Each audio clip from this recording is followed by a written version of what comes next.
মাছ উৎপাদন ক্যাটাগরিতে পদক পাচ্ছেন। মানে কৃষিতে যেমন বিপ্লব ঘটেছে, মৎস্যে কিন্তু বিপ্লব বাংলাদেশে ঘটাতে পারছে। এই বাংলাদেশ সরকার যে উদ্যোগ গ্রহণ করেছে, যে পক্ষ পালন হচ্ছে, যদি এখানে 3 দিন ব্যাপী পালন হবে, এটা 15 দিন ব্যাপী সারা দেশে পালন হবে। এই মৎস্য এই পক্ষের মধ্য দিয়ে সেদিন ডিসি মহোদয়ের অফিসে বলছিলাম যে আমরা যদি টনে টনে পোনা যদি আমরা ছাড়তে পারতাম, তাহলে এই মাছগুলো বড় হয়তো বড় নদীতে ছাড়তে বড় হবে, এই মানুষই তো খাবে। দুঃখের বিষয়, বাংলাদেশে শুকনো মৌসুমে নদীগুলা পানি শূন্য হয়ে যায়, যার জন্য এই মাছগুলো যদি আমরা এখানে ছাড়ি সব ভাটিতে যাবে, ভাটিতে গিয়ে যে সমুদ্রে পড়ে ওখান থেকে মাছ উত্তোলন হবে, এই বাংলাদেশের মানুষই তো খাবে।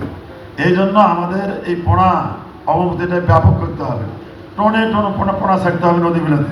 আমাদের সবাইকে এই মৎস্য সম্পদে আরও বেশি ইনভেস্ট করা, এ বিষয়ে আরও বেশি আমাদের তৎপর হওয়া এবং তার মাধ্যমে স্বনির্ভরতা অর্জন, এবং এই স্বনির্ভরতা অর্জনের মাধ্যমে আমরা আমাদের এই সরকার যে একটি স্বনির্ভর বাংলাদেশ গড়ে তুলতে উদ্যোগ গ্রহণ করেছে, একটি স্বনির্ভর বাংলাদেশের স্বপ্ন দেখছে, আমরা সবাই আসুন সরকারের এই উদ্যোগকে আমরা বাস্তবতায় রূপ লাভ করার জন্য সচেষ্ট হই।